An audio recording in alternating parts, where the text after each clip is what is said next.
Curran, what's up, man? Hey, Justin. Hey. Thanks for having me. Yeah, I'm excited to have you. This is awesome. And so for everyone who's watching this, this is not who they're used to seeing across the table. Usually it's me and Madison or maybe Megan or someone else that works here at His Hands, and we're talking about stuff. But we're starting this new little series where we just have cool people on that share their God stories. And this is a funny one for me, like to set it up. I met you after church, like a couple months ago, maybe? Something like that? Yeah, I think we met at a His Hands University event. Okay. Yeah, my recently, I guess, formed fiance. Congratulations, by the way. Yeah. Thank you. Yeah, we went to that, and yeah, you came up to us. We met then, and then, you invited me to a few events, and then something got lost. Truly is. So what happened was I invited you to this Bible study that I'm part of on Tuesday nights. And I was like, oh man, you should come. It's a great group of guys. And then you gave me your number. I looked back and you text me. And then I didn't mean to, but you sent me a text like, hey, yeah, great meeting you. Cause we exchanged numbers. Like, I'd love to come to that Tuesday night thing you said. And then just nothing, no response. Yeah. And I felt, so here's actually what happened. One of the other guys that's in the group met you. I'm not sure who it was. Was it Keenan or someone else in our group? So I met Casey, Keenan, Cameron and Justin. Okay. I met all those guys. You met them separately, and they reached out to me like, hey, we met this really awesome guy named Curran, which is a unique name, and we think you should invite him to the thing. And I was like, I actually technically already did. And I look back at my phone, and that's when I realized I never text him back. I'm really bad at that kind of stuff, by the way. I'm not super organized, and sometimes it's funny, haha. Sometimes actually not, so I'm sorry. But you were cool, so I reached out, and I was like, hey, man, you want to come finally? And you did. Thank you for being really gracious about it. But it was just a week or so ago that you came for the first time, and I got to hear your story. And there's one part of it that really blew me away, and we'll get to that. But I think your story is it's really cool, and I think it can inspire a lot of people. And so I'll back up. We were hanging out on Tuesday night with that group of guys, and you just sort of let it slide. I was like, well, Curran, tell us your story. And because it was your first time. And you basically started telling the story that I was not expecting about you being and you were super humble. So I'll brag on your behalf, but you being like a world-class gymnast, and you had this incredible career, but also had this little setback. And because of that setback, essentially, God was able to work in your life in some unique ways. And as you told the story, I'm sitting there like, I had no idea this was a thing. And then I immediately went and checked you out on YouTube to make sure, it was all legit. Make sure it was legit. Yeah, and it was 100%. So, the whole gymnastics thing is not your identity. It's not who you are. But I imagine it's a pretty big part of your life. And so maybe give us that story that you gave to me. So, sure. Yeah. Well, first off, I want to say for the church goers and His Hands attendees listening that it was Easter week that I texted you. So You were busy. You had your hands full. Don't worry about it. That. Yeah, I appreciate that. We preach forgiveness. Even, the lead pastor of the church, he deserves a lot of forgiveness. I need everyone's forgiveness. I will let everyone down. Yeah. I'm not Jesus. Yeah, but we were joking about it. It was all fun. But God's timing's perfect, and we're sitting here now having this discussion. So, yeah, I grew up extremely blessed in a family of four. We were very close-knit. We loved to do things as a family, grow up with a lot of surrounding extended family around us. And my mom was actually a gymnast. She was a walk-on to the University of Kentucky. Okay. And she ended up stopping after a year just because women's gymnastics has some things to it that some different, I guess, areas and places where it's difficult on women, especially back then. Mm-hmm. I'm sure. So she stepped back, and we grew up in Naperville, Illinois. I started gymnastics when I was 4 years old. Okay. My mom brought both my sister and I, so it wasn't like, hey, son, you're doing gymnastics. Mm-hmm. It was both of us brought to the mommy and me classes, the get your energy out classes. Mm-hmm. And we both did that. My sister did not like it, and apparently I did. Okay. And do you remember that? No, I don't. Really? That's good. Yeah, you're pretty young. Actually, the club coach who continued to be my coach until I left for college, he was the coach of that class. Yeah. And he went up to my mom after class like, hey, I think this kid will be good for the club team. Took both my sister and I enjoyed it. I poke fun at my parents and say that they forced me into the decision of gymnastics, looking back, just because. Well, how old were you again? I was 4. Yeah, it wasn't I like was 4 or 5. You didn't know what you were saying yes to. Yeah, I was like, this is fun. Let's do it. Yeah, this is fun. This is not going to completely dominate my life. Exactly. So, then I said yes. I wanted to do it and got on the club team, and that started the, I guess, 20-year journey to last year to when I stopped gymnastics. So how old are you, if you don't mind me asking? I'm 24. You're 24. So it's weird to be 24 years old and have retired from something. Right. Most people at 24 are just starting whatever their thing is. And you've already done something to such a high level and with such intensity that you can say, I retired from. Yeah, right. And it probably isn't like gymnastics for fun as an adult. Is that a thing? I mean, like I still play pickup basketball sometimes, but there's, Yep. Yeah. No, for sure. There's not, I'm not going to walk into a gym and be like, all right, let's throw on the grips. Let's swing around a little bit. It's too painful. Like even when I was towards the last two years of doing gymnastics, a lot of pain. Yeah. Because you're pushing your body to a limit with gymnastics. Like it's one of those sports where. Yeah. It's super fun. Don't get me wrong. And when you feel good, it's great, but it's painful. And, the human body isn't intended to do the movements and just the physical exertion, having the balance of flexibility, strength, cardio, fitness. All that. It's kind of like a whole bag of attributes that you need to possess as a gymnast. And I possess none of those. So there you go. You do. You got the intelligence and the and the jokes to keep the teammates on their feet. I'd be good in the locker room. Help the guys. Hey, let's keep it good. So you did that as a kid. Obviously, you were successful at it, right? Yeah. So what was that like? It was fun growing up. When I was super young, I was diagnosed with panic disorder and anxiety pretty early in my life. I think in 3rd grade was when I remember my first panic attack in class. Really?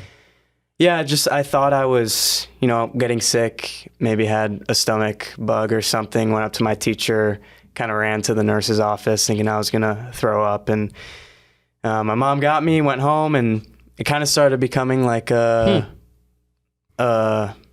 repeated thing, a repeated event. And eventually we were like, I barely knew what was going on at the time, but, my teachers and my parents and everyone around me was like, he probably has panic or anxiety to some extent. And I actually ended up first seeing a sports performance coach when I was 8 or 9 when that happened. His name's Mark Anderson. I actually still met with him to the day before I retired gymnastics. Really? Because I imagine that the mental component of that, the panic and that could be a problem. Right? Yeah, well, my parents were really strategic with it and went to him specifically because he was great at framing things in a way that I understood at the time. Right.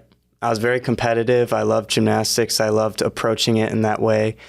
And he dealt with athletes and was, sports performance. He was helping athletes get through mental blocks. But for me, I think I was one of his first patients where, when I was in the gym, I was fine. Okay. It was when I was at school, when I was out of the gym. Interesting. Gym was kind of like my release. Gotcha. So it was kind of like, how can we translate what you use in the gym to real life? Yeah, which would be an inverse of what a lot of times it was very athletes unique. would deal with. Yeah. It was very unique. Yeah. And so you progressed through that. Obviously, that was a big part of my elementary school. When I got to middle school, I kind of got over it. Okay. And then, I was starting, you get to the age where you're going to nationals and I'm qualifying for camps and these bigger competitions. And I get to high school and, things are still trending upwards. I'm still enjoying it. I've kind of I tried baseball. I had soccer when I was younger too. And I kind of just decided, I think in 7th grade, okay, gymnastics is what I'm going to focus on. And my parents were amazing. It was never like, we really want you to do this. It's like, hey, what do you think about this? Let's have a discussion. I was blessed by some amazing parents. And you've brought that up a bunch. And so, Like I'm sure your mom and dad will watch this. I'm guessing. Yeah, most likely. Every time I've heard you talk about it, you have gone out of your way to thank them and just be really grateful for that, which is really cool. So Yeah. I'm sure that blesses them a ton. And so high school, you're focusing on gymnastics completely, and then this leads you ultimately. Where did you go to college? It was Stanford, right? Yes, Stanford. So before I get there, there's a part. Yeah. No, you're fine. Yeah. There's a part to the story that is kind of pivotal. So my junior year of high school, I actually had a relapse of panic and anxiety. Okay. Pretty bad. I think I ended up missing about 60 days of school that year. Wow. Spent a lot of days sitting in the psychologist's room, just thinking about my life. And now I'm at a point where I'm old enough to where it's like you're really thinking about how your actions are influencing what's going on around you. And at that time, actually, I started trying to get more invested in the church. Okay. I had gone to a Lutheran church in 6th through 8th grade. I was in a small group with a bunch of 6th through 8th graders, and we stayed in that group all the way through. And then in the Lutheran church, you do confirmation. Right. We get confirmed. And after that, I agreed to take on a group of 6th through 8th graders my freshman through junior year and kind of lead them mentor up. them. And, exactly. And I was doing that in my junior year. I started having this anxiety, and I was mentoring these kids, and I hadn't really got involved in it was called Ignition. It was a high school group, basically. Okay. And I hadn't gotten involved in that. And once I started having this anxiety, I was like, I kind of want to start going to that. And it was difficult even to get there, but that's kind of when I started learning about like what Jesus has to offer. Yeah. I didn't know too much about him, honestly. I kind of knew a lot about, the 10 Commandments and the law and the things that you're supposed to know as a Christian. Right. And I started learning, I think, through other people and through interacting with people what being around godly people is like. And that was a big thing. It kind of helped me get through that. I started meeting with Mark, my sports psych again, and my psychiatrist as well at the time, but I ended up getting over that. And that was also the time where I was starting to like get recruited and look into those things. So there's a lot of like pressures coming from different areas. Sure. And there was a lot of moments like in my room, I didn't even know like what to do to try to overcome something like this at the age I was at. And I would go on walks. And at the time, my thing was like I'd throw on a motivational. They're like these 8-minute like quotes from all these motivational speakers that I'd throw on with some intense background music, and I'd walk in the rain. I'd be like, I'm getting over this. Kind of like I'm seeing like a montage from a movie kind of thing. Like you're having a daily montage. Yeah, I was like in Rocky, like walking through the rain, like I can do this. Yeah, but instead of overcoming like, a fighter, I'm overcoming this like anxiety and panic that's going on in my life. But so you're starting, had you gone to church as a kid? Like when I had, yeah. Okay. So that was, parents always took us to church. Right. They really let us figure it out. Okay. And a lot of great has come out of that. And I think a lot of family structures, sometimes it's very forceful, and it's in my opinion, the parents' responsibility to lead by example, also by wisdom, but I think mostly by example. And in that sense, it shows the children that, hey, this is how you live a Christ life. This is how you live through the lens of Jesus, is by example. And that's how, a lot of the times, how Jesus led himself as well. So I was, again, circling back to my parents, my sister and I were very lucky, and we've gotten to a point now where we're both more invested in Jesus than we've ever been now later in our life. And I think oftentimes you see children are super enthusiastic young about Jesus, and then they get older, they go to college, they come out, and it drops off. Yeah. And my sister and I found the opposite. We're kind of really starting to blossom with our relationship with Jesus. And I'm sure they would be like, oh, we wish we did things differently. But who doesn't say that? Oh, 100%. Yeah, hindsight's always 20/20, right? But, yeah. And so you're growing in your faith in high school. You had this relapse of anxiety and panic your junior year, caused you to miss a bunch of school. But through that, you start engaging with the Lord in a little bit of a different way. Yep. And then, like you said, this is the age where you're starting to get recruited Yep. to colleges. Okay. Yeah. Which that had to be cool. It was cool. I would say I wasn't, at the time, I wasn't like an A-list recruit. I wasn't like getting all the full rides, all the offers from every school.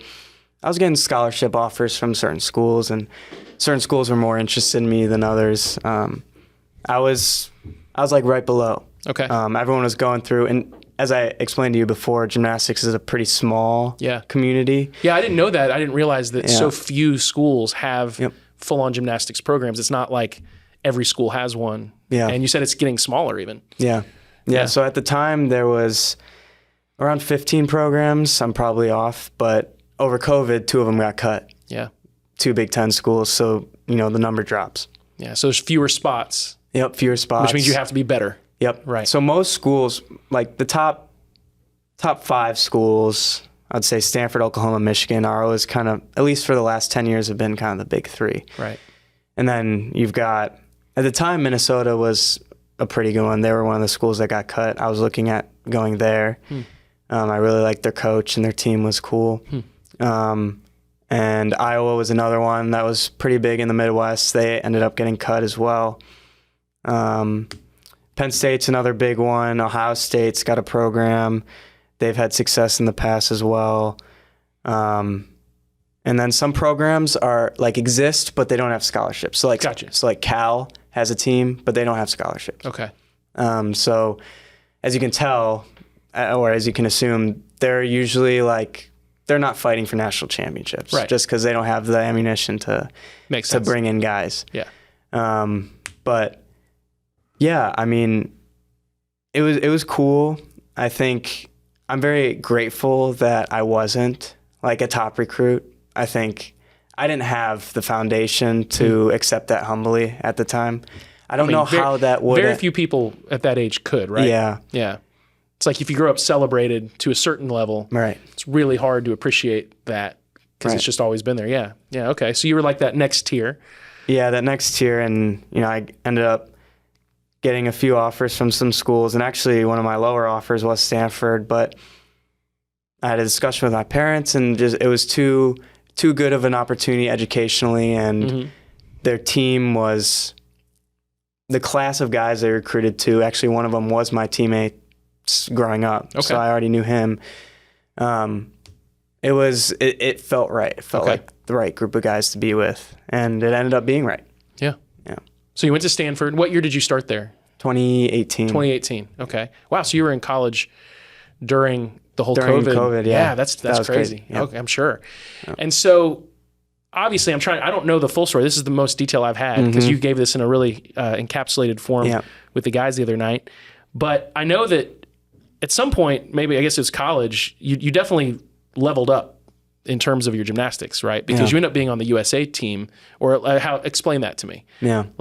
So I say that when I said all the A-list recruiters, usually you kind of gain some sort of ego, and it's it gets you.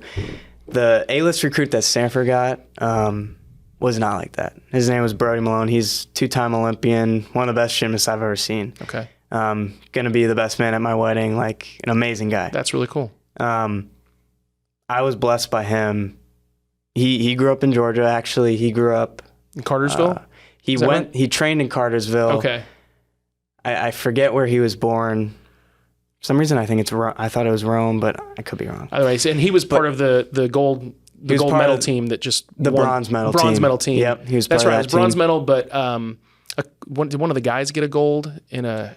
Yeah, Steven Nedorossi got a bronze on pommel horse. Okay. Yeah, okay. So we got 2 bronze medals. As you can tell, I am not. You're a big gymnastics fan. You love it. You did your research. I do remember. No. I do remember. We watched the Olympics, and I do remember the guys. It was a big deal that they, I guess, even medaled. Oh yeah, because it was. The U.S. men's gymnastics team is not traditionally in that category, right? Yeah. It was. I'm a huge gymnastics fan myself, I guess, because I don't even remember when the last time before that was they medal. I think it was 2004, maybe. Okay, so it's been a long time. The drought was, I think it was a 20-year drought. Yeah. Maybe it was 2008. It was either 20 or 16 years. Yeah, it'd been a while because it was a big deal. And that's probably why I'm thinking gold. Big deal. But, bronze still a huge deal. And Brody was kind of like the kind of felt like watching it, he was sort of the captain Yeah, he was of that group. Yeah, so and that kind of that's a testament to who he is. He, as I talk about leading by example, he, for me and my even relationship with Jesus, he always led by example. Okay. He grew up in a very Southern home, Mm-hmm. and he did the rodeo for a bit growing up, and actually, he has a really cool story as well. His mom passed away when he was 10. Wow. She had breast cancer, and that was a big thing for him and his family.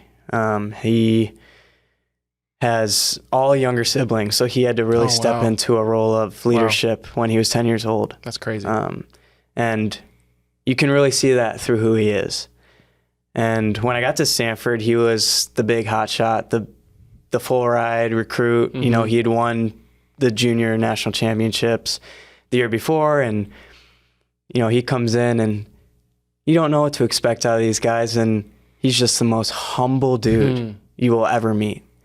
And that just set the tone for like the entirety of my college experience, because it's like you can be as good as you can be on that team, and we were good, but you're not gonna be as good as Brody.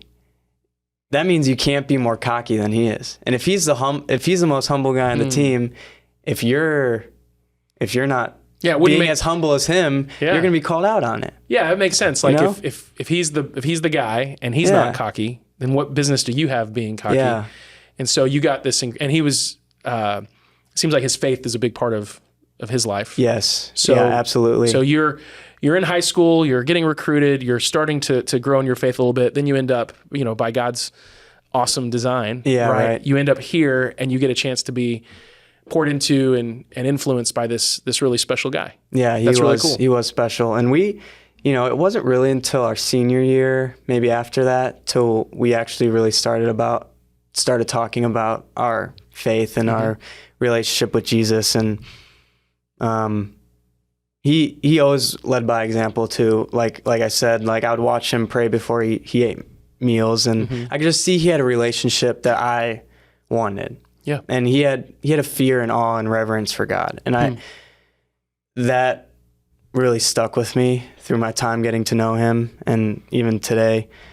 But yeah, I guess getting back to kind of the end of my college experience, I would say I went off the deep end. I had a Bible in my room, but it was dusty. It wasn't opened, and I didn't take the time to go to church. I didn't take the time to keep up my relationship with Jesus. And, I would say looking back to high school, I wouldn't know if I had that. I think I knew who Jesus was, but I don't think I had that relationship with him yet. Yeah. You may have believed in him, but you didn't know him. Exactly. Yeah. And, as you say, by God's great design, the summer going into my senior year of college, I saw Brody go to the Olympics, because the Olympics got pushed back from 2020 to 2021. Right. I saw him go to the Olympics, and it was motivating. I actually, if you asked me that summer, I would have told you, I'm going to be done with gymnastics after this year. After college, I'm going to move on.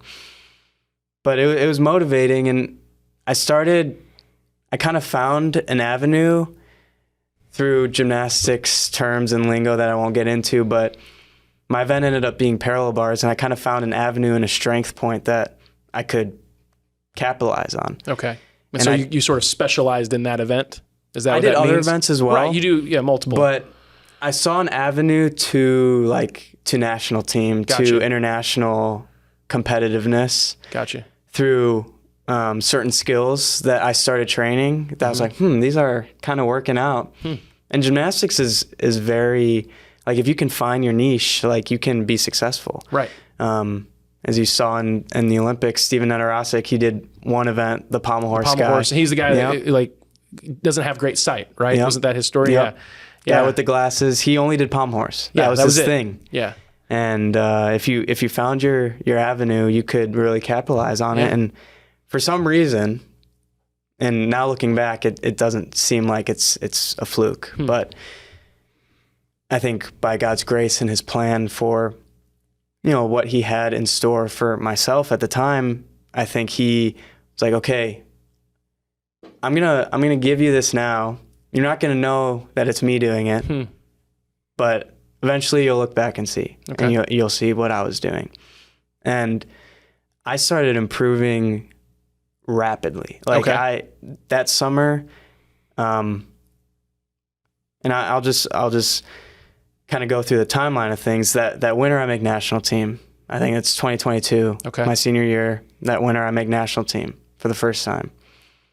And then going to NCAA championships, I win an NCAA championship on parallel bars. So you were what year was that? That was my senior year. That was 2022. So you were the 2022 NCAA men's parallel bars national champion. Is that the correct way to say it? The year before, I was 5th from last, I think. Maybe 3rd from last on the parallel bars. In that same event? In that same event. So you go from 3rd from last, and then the next year, you're the national champion. Yeah. Wow. What's funny about that is I have success like that, and I'm not saying thank you, Lord. After it happens, I'm not giving him the glory. I'm not giving him thanks for the accomplishment. Yep. I'm taking it and going about my way, continuing. And I start traveling internationally for Team USA. I have these amazing experiences, and that summer I'm still kind of like, I don't know if I want to go to 2024. The qualifying event for the national team happens twice a year, so you have to re-qualify twice a year for the national team. Oh wow, yeah. So it's a lot of pressure. I'm sure. And in August of 2022 was the national championships, and I was like, hey, if I don't qualify, maybe I'll reconsider if I want to keep going or not. Mm-hmm. And I qualify again. I'm like, okay, like let's keep going. I guess we'll continue living in California, and I'll continue training at Stanford and see where it takes me.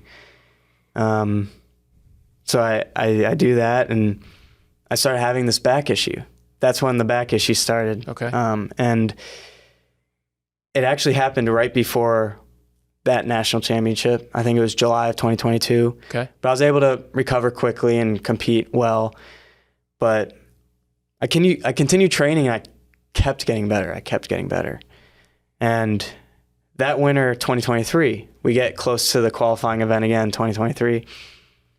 And that January, I had a really bad back incident. Okay. Where I was on the high bar, I got down, and I was like paralyzed for like 10 minutes, and then got up, was, able to drive home, get home, and I had some imaging done on my back. They couldn't see anything. Like there was nothing clear of what was going on, and I couldn't sleep at night because my back I was in so much pain. I had to sleep on the floor for a couple of days, and I remember calling my mom. I'm like, I don't know if I could do this anymore. Like, I love gymnastics, but there's a part of me that always looked forward to being done with it because it was painful, it was difficult, and there's always a part of success that never felt like enough. Yep. So I knew that if I got through and was successful, I always knew I was going to hit that wall. Yeah. And during that time, that's really when my relationship with Jesus started. I'd actually gotten an itch to start a Bible study with my dad's uncle. That summer of the national championships, where my back injury started, I saw him at a family reunion. I was like, "Hey, do you want to do a Bible study?" And he's like, "Oh, of course."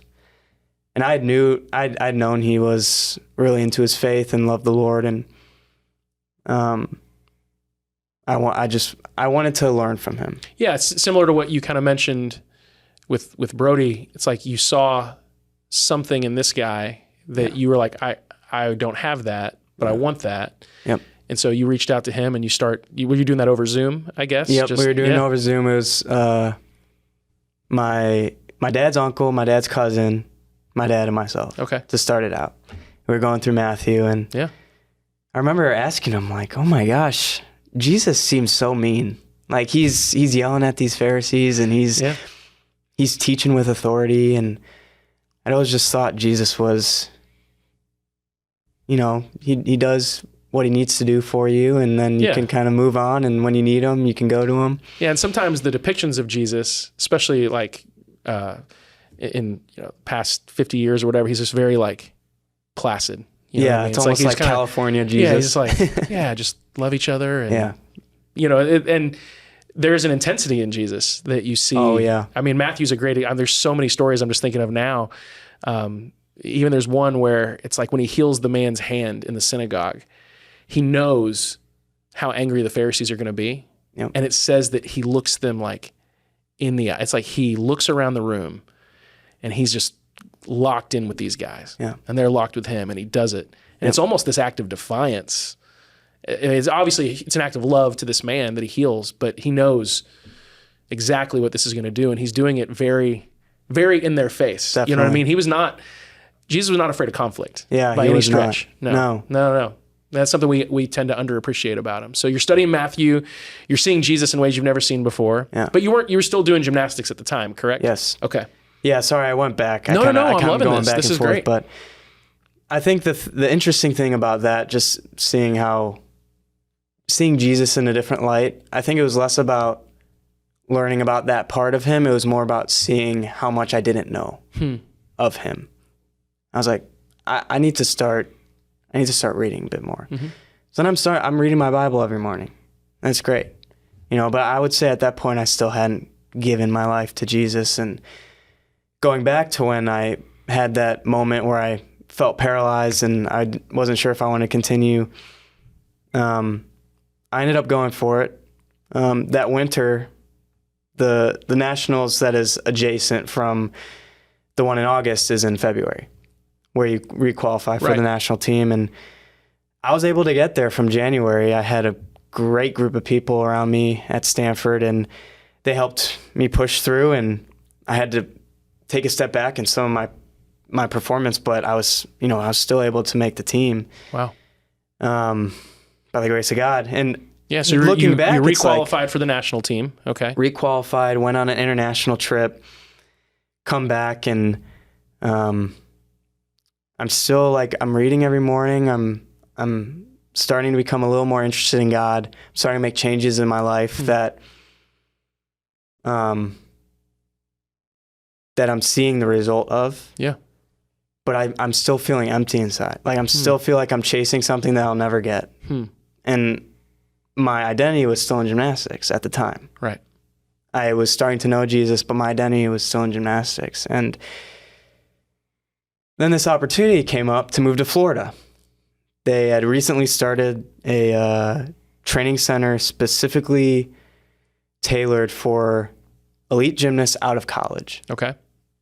And they also have a goal of training younger guys and raising them up to an Olympic level. But that was kind of the starting focus, is to have a training center where athletes get paid to train, and you're kind of in a group of guys that all are focused on the same thing. Mm-hmm.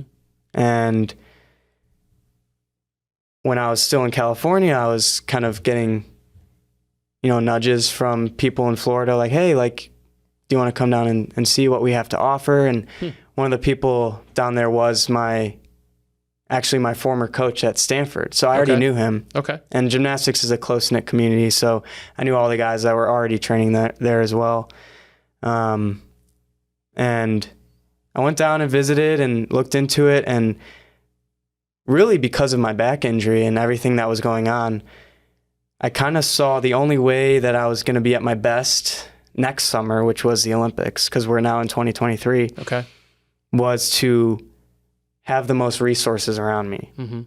And they actually were bringing the physical therapist of USA Gymnastics to work there. Okay.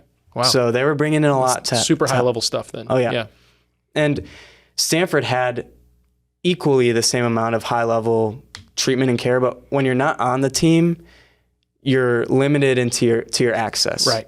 Because their employer is Stanford. Yeah, to win Stanford things. Stanford things, yes. Exactly. Right. Not to win USA things. So of course they'll treat you, but after they treat everyone on the team. And that's extremely I was very thankful for that. Yeah. But at a certain point when you're striving for Olympics, that sort of level, you do need to make sure you're taking care of yourself to the best of your ability. No, like you said, you're pushing your body to the utter limit and probably past it, honestly, right?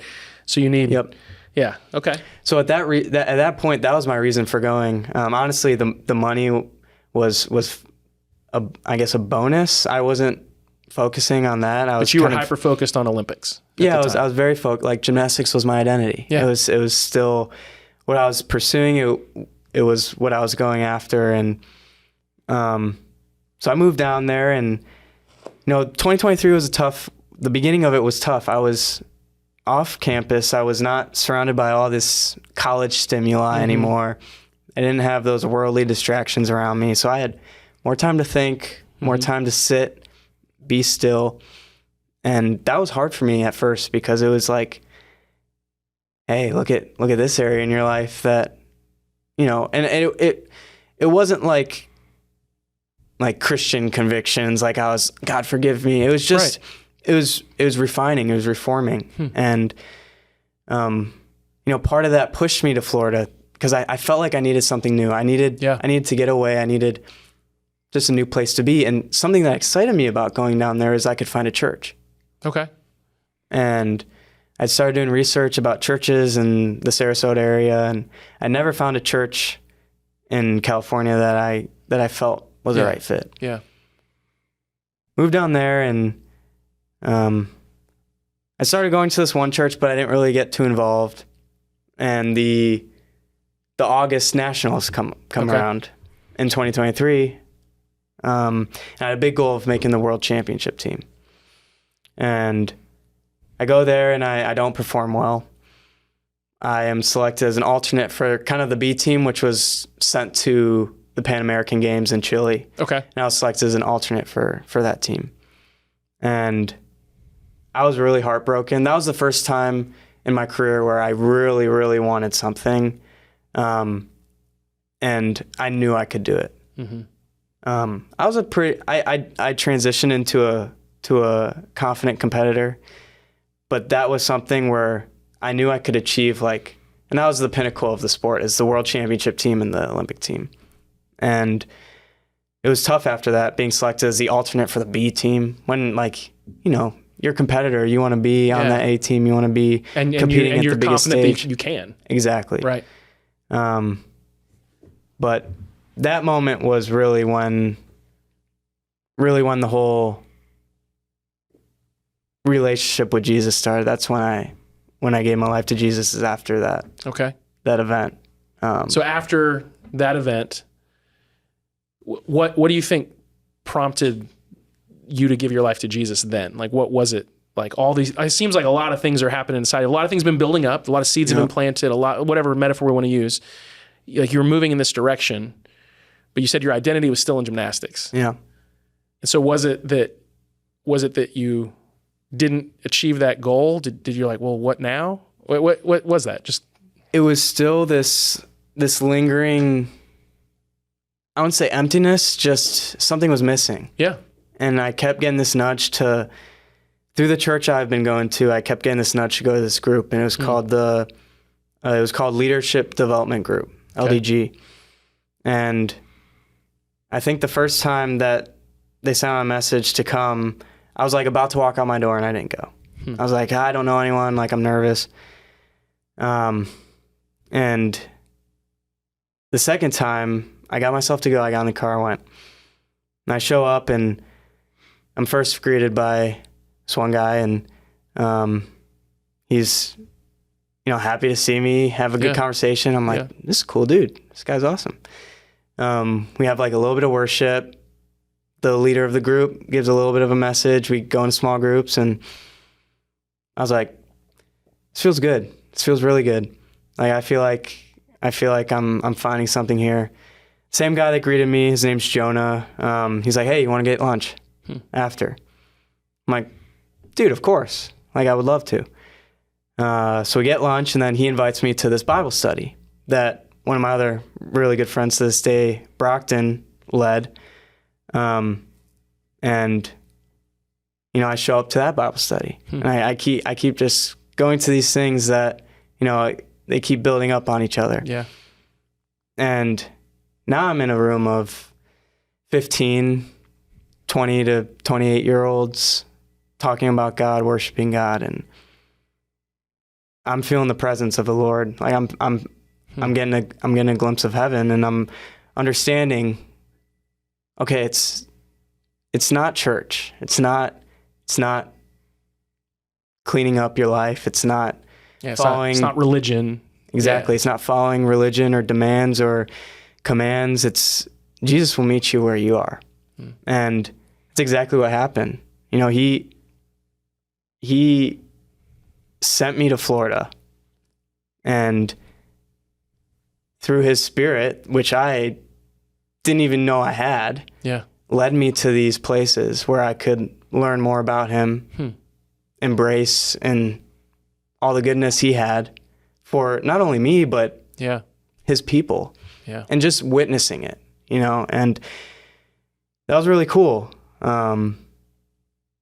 Got to meet those guys, and I actually, going back to gymnastics, I ended up getting selected for the Pan American Games team. One of my teammates had to drop out because he had a back injury, funny enough. Oh, wow. And I went there, and this was kind of when I was like really getting involved in the Bible study. I went there and I won gold on parallel bars. Okay. And it was a pretty big deal. Yeah. Pan American Games is like the whole entire North and South America. Yeah. That's definitely not nothing, right? Yeah, that's huge. All that being said, I come home from that, and it felt good. Yeah. Success feels good. And that's what's scary about success. It feels really good.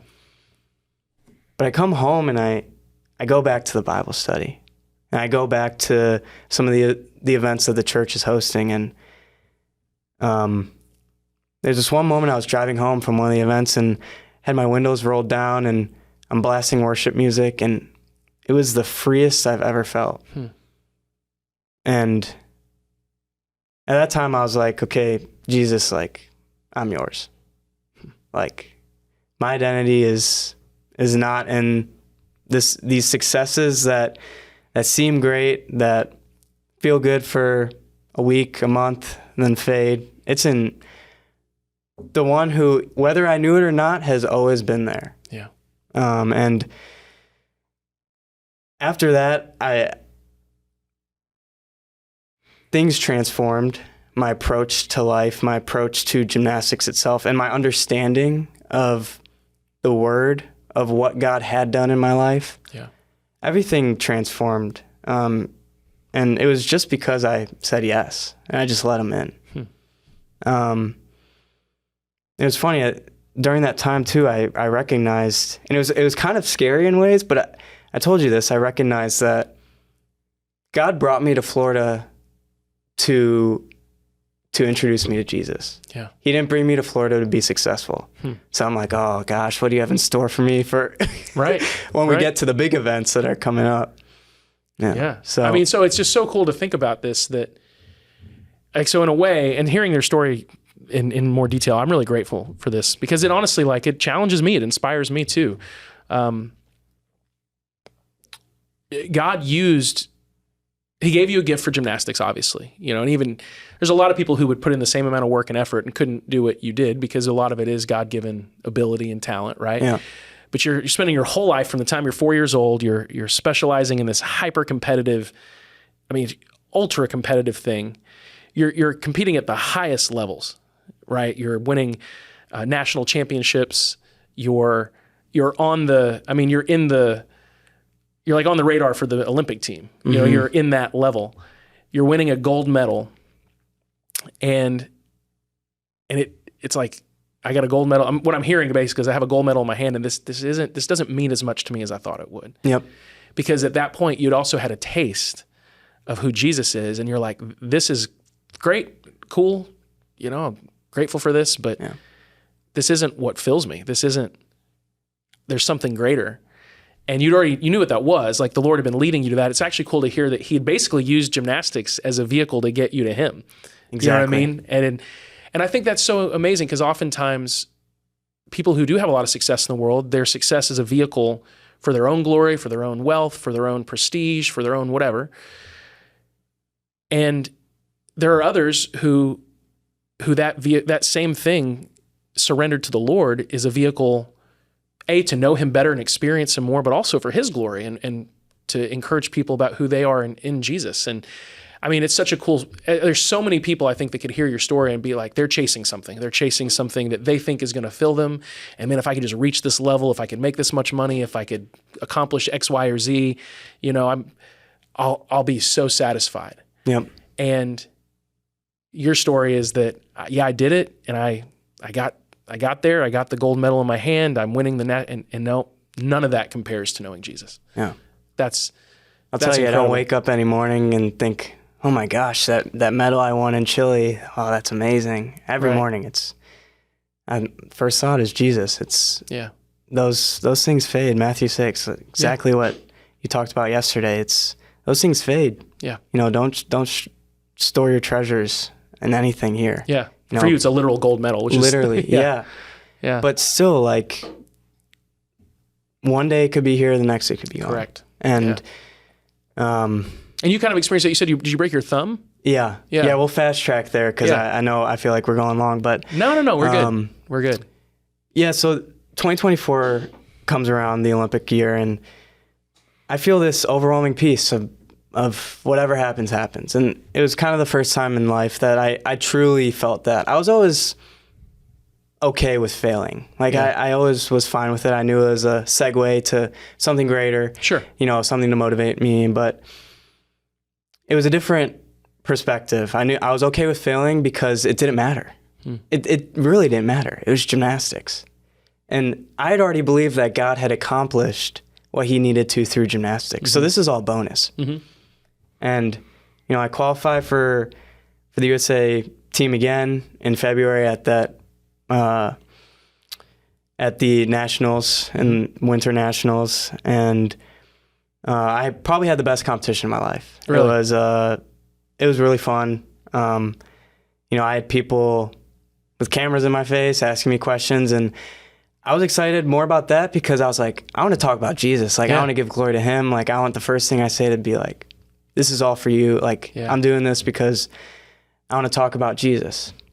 And it was just fun. I felt a weight lifted off my shoulders because I felt free. The same feeling I had in the car as, carries on. It's every day. So, I had the best competition of my life, and, I traveled to Germany, have a great competition there. And part of the story, this is where all the suffering begins. Yeah. Okay. This is where all the tests begin. Right around the time I was going to Germany, I started having these sleeping problems. And I hadn't told this to you, but I started having these sleeping problems. I was waking up 2-3 times a night, just to use the bathroom. And I was, it's not normal for a 23-year-old at the time to wake up more than once a night. Yeah. But it was happening like consecutive days in a row. And it's like, what's going on? It kind of went up and down. And while I was in Germany, I get a text from Brody's now wife. She had always been trying to set me up with one of her college friends that she thought would be good for me. Okay. And I get a text from her, hey, Kayla, who's now my fiance, is single. Now I'm in Germany competing and for you've Team never USA. met Kayla. I've never met her. And I was like, I don't want to do long distance. I knew she lived in Georgia. I was in Florida. I have no ties to Georgia whatsoever. I was like, let's give her my number. Like, let's see what happens. And I think, actually no, she gave me her number, and I sent her a text for the first time on the bus at 3 a.m. in Germany on the bus to the airport. Okay. And that's where Kayla and I's relationship started. Okay, so you were set up. It was it was Brody's wife's friend. Yes. And she'd been trying to do this for a while. Yes. You're in Germany, you're doing great. Yep. Everything's going well. So there's a connection there. Yep. Okay. So I meet her and fly home. And we're talking over the phone for about a month before we actually meet in person. But during this time, my sleeping problems progress, and they're getting worse and worse. And I meet Kayla, and that relationship starts progressing. My sleeping problems are getting worse. I'm struggling in the gym because I'm not getting recovery. Oh, yeah, absolutely. I don't know what's going on. Like, I'm waking up now 5-6 times a night. Oh, wow. Like, some nights I'm barely getting sleep. But my relationship with her is going great. Like, she is obsessed with the Lord. She's in love with the Lord. I've, like, prayed about a woman like her for a long time to God. Even when I wasn't even in my faith, I'm like, God, I want, like, I want a Christian woman. I want someone who's going to help me in my faith. I'm married to a woman who loves Jesus way more than she loves me. And that's how it should be. And it's awesome. Yeah. It's awesome. I wouldn't want it any other way. Yeah. Yeah. We always just say, we say, I love you and God loves you. Yeah. And always before bed, it's like, I love you and God loves you. Yeah. That's and cool. it's always just a reminder of who's first. Yeah. But our relationship's growing, and I'm not sleeping. And she's like, is it because of me? Am I like causing your downfall right now? Oh gosh. I'm like, no, you're helping me out. Like, she was it started encouraging before me. you. Yeah. And she was awesome because she reinforced she could care.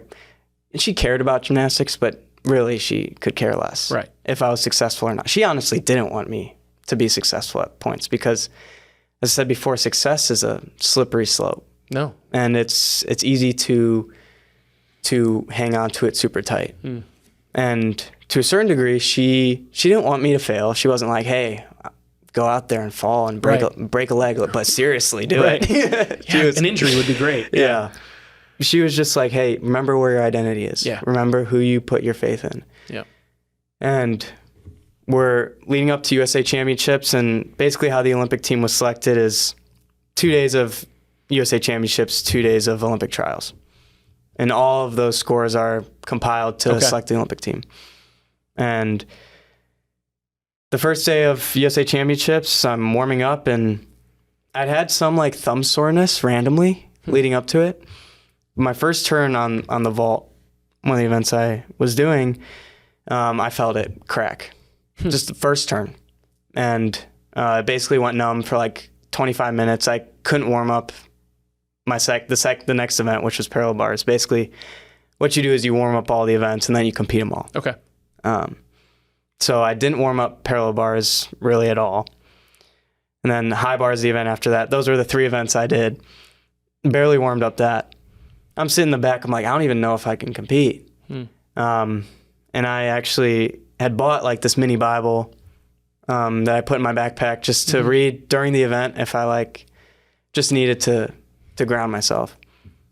And I was like flipping through the pages. I'm like, God help me, God help me. And I was more afraid of my safety at that point because basically if you don't compete a day, your chances of making the team are like plummet. Right.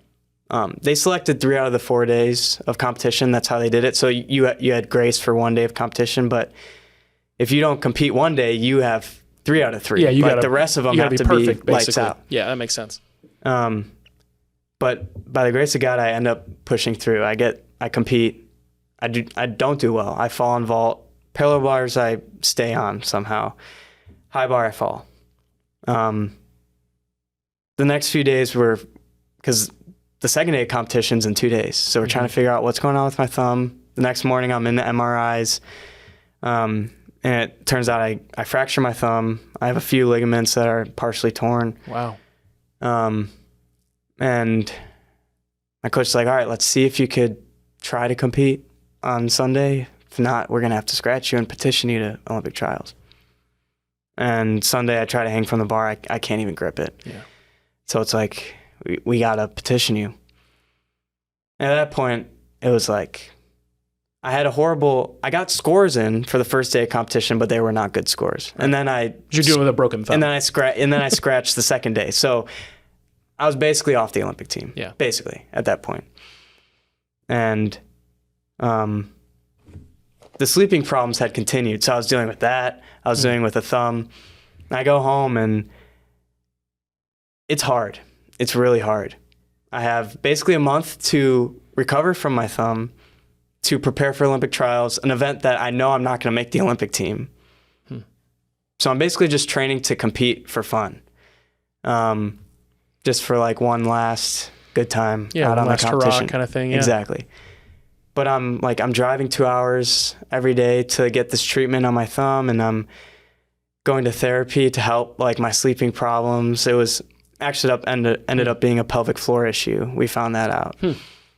So I'm working through that. And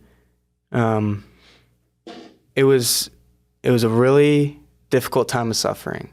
And there's one moment that I'll touch on because it was powerful for me. I was actually in my car one day. And I just stopped because I was driving to practice, and I was just like, I was broken down. And I stopped. I felt like I hadn't heard God's voice in a while. There's so much going on. Yeah. That I just hadn't taken a moment of silence. And I did one of the things where I picked up my Bible, flipped open, random page, and it was Jeremiah 14. Okay. And in that is Jeremiah, he has a prayer for healing and restoration. It's when Judah was in a drought, and God was allowing them to go through that drought because of their disobedience. Yeah.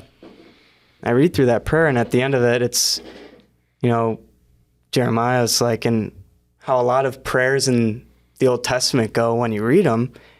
It's like, but what foreign gods can send down the rain? What foreign gods can create the earth? And all these glorification statements to God, like, you are a creator. And then it says, I will wait patiently for the Lord. And he prays that in a time of suffering and a time of need. And it kind of, I started crying. I'm like, wow. Like, to this day, I don't know of a perfect place in Scripture more perfect that I could go to and read in that moment. And I've tried it in other moments, the random flipping, and it's not like it's not a magic. If you're listening thing. to this, you're like, oh, I'm struggling, and flip it open. Yeah. But in that moment, God used it. In that moment, that's exactly what God knew I needed. And I just had to be reminded that gymnastics wasn't my identity. Yeah. It was that same thing. And after that, I progressed. I went on. I ended up competing at Olympic trials. It was fun. It was fun. I performed well on the events I wanted to, and went out. And that was kind of the end of my. Yeah. And what's funny about it is I think it was a year ago today that I was the last time I competed. Today. That's crazy. Yeah. Yeah. Okay. What's today, June 30th? Yeah. Yeah. A year ago today. Holy cow. Wow. Yeah. Man. And so now you're engaged. Yeah. Yeah. Getting married. Yeah. What do you guys have a date yet? Yeah, July 25th, 2026. Okay. So a year from now, you're going to get married. Yeah. You're going to med school. You're leaving soon for med school up in Michigan. Yep. Okay. So the future is, there's a lot coming up. But I'll tell you this, man, we'll wrap up.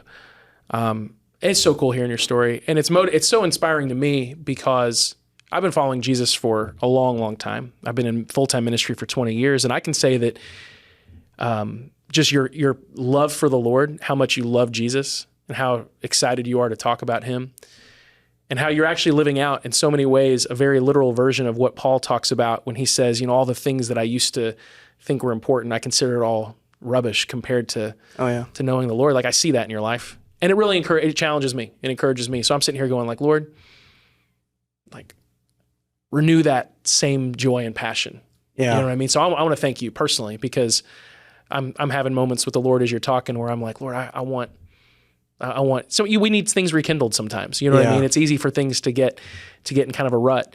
But I will tell you that to anyone who listens to this, I think it'll be super helpful to him, because here we have somebody who had what so many people would dream of.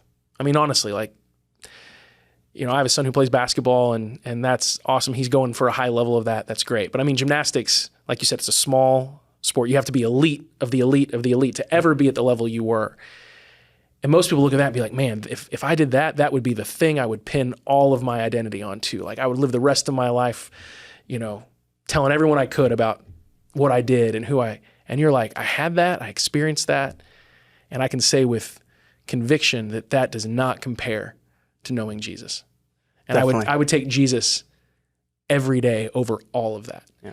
And I just hope people who hear this know that whatever it is you're going after, like, yeah, go after it. You didn't quit. I mean, you kept doing it. You did it at the highest level. You overcame the struggles and the challenges, and you healed your and you did it. You don't have to quit the thing that you're good at, right? Yeah. But you don't get your identity from it, and it's not what you allow to fill you. And even if you do, that's dangerous because it won't fill you. And if it does, it'll be very temporary. Yep. You gave it all to the Lord. And here you are, man. I'm really grateful to know you. And Likewise. I guess we have your fiance to thank for the fact that you're at his hands, right? Is that how that works? Yeah. So this year has been fun. I've taken a year off. I got a year of deferment because of the Olympics. Yep. And yeah, you really learn I've learned a lot about myself as well after it's been taken away. Mm-hmm. There's a lot of things that this year has been so valuable, just being able to ask the Lord to refine me. Yeah. And continue to remold me into really letting go of gymnastics in a way. Because you do something your whole life, you become, we adapt and become that in a certain way. Yeah, and it is a huge part of your story. Yeah. I mean, it's not like it didn't happen. Yeah. You know what I mean? Maybe giving the whole story this way, maybe that can be part of that process. Yeah. Yeah, but there's, you're getting praise every day in the gym, like every turn, good job, great job. And then you wake up and you go a week without hearing good job from someone, and you're like, like this is something like I need to work through with my relationship with God. And I was very blessed that I found that before gymnastics ended. Mm-hmm. And I think as you said, like finding your identity, it also it's not an overnight thing. Nope. Sometimes. Some people have crazy stories where it's like in a blink of an eye, like Paul, road to Damascus, in a blink of an eye, his life changes. Yeah. For the majority of people, it's a slow burning walk with Jesus, a slow burning path to a faith where you're like, okay, this is it. Took me 23 years. Yeah. But don't find discouragement when it takes long. Yeah. It's actually meant to be that way. Yeah. I had a friend that used to talk about how we build things really fast in our world now. Like we can build skyscrapers in months and but the things that God designs grow slow for the most part. Like you look at trees, they grow slowly. And he said this thing to me. It was like, when God speaks through someone in like a moment you're not expecting. We were literally, he's married to my wife's sister. And so we were in a pool, like swing with our children who were just crazy. She's getting hit with pool noodles in the face. And you're like, don't run, don't, you're going to get hurt. And in the middle of that, he just says, I think we were talking about life while getting hit and splashed. And he just went, I think it's that the things that grow slowest tend to grow strongest. Yeah. It's like God's designed it so that the things that grow slowly tend to grow really strong. Yeah. And, you've persevered. So even yesterday in the message that we were given, Jesus talks about the 4 soils, and really perseverance is the thing that's the biggest difference. The second soil, there's excitement, but there's no roots. And so as soon as there's a challenge, it goes away. The third soil, there's growth, like legitimate growth, but it just gets choked out by the things of this world. Yep. And then he says that fourth soil, through perseverance, there's growth. And so you've already persevered through a lot. And how long have you been here at his hands now? I think about a year. I think last July was the first time I came. Okay. Well, I'm bummed that I'm just getting to know you now. But I mean this. I'm excited to know you. I consider you a friend, and I look forward to getting to know you better before you go off to med school, and we'll keep in touch for sure. Yeah. Well, this church is a special place. It's rare, I think, as you said, in a world where pretty much everything you see is opposite to the way that Jesus calls us to live. Mm-hmm. What are you to gain the world if you lose your soul? There's a truth. I mean, there is truth to that. That is truth. Mm-hmm. Definitely. But also rooted in that is the gentleness, the patience patientness and the patience and the humbleness and the way that his hands does things. Because you can believe that and go about it in that way, but not allow room for forgiveness, not allow room for acceptance. Yeah. And it's rare to have a place where everything that Jesus embodies and what I believe God wants out of his church is in one building. That means a lot, man. So that means a lot. I appreciate you for what you're doing. Dude, I'm grateful that God's used this church to change my life. So it's a real honor and kind of a weird privilege to be like, wait, I didn't build this place, right? The family that started it did. So it's a blessing. It is. And we love Jesus very much. And your story is great, man. I'm really grateful to hear it and to be able to share it with other people. And so, man, thank you so much. Yeah, this has been great. All right. Any last thing you want to say? No. Jesus is better than gold. Medals. Oh, yeah. Yeah, he is. 100%. Yeah, man. This is great. Thank you so much. Thank you. Appreciate it.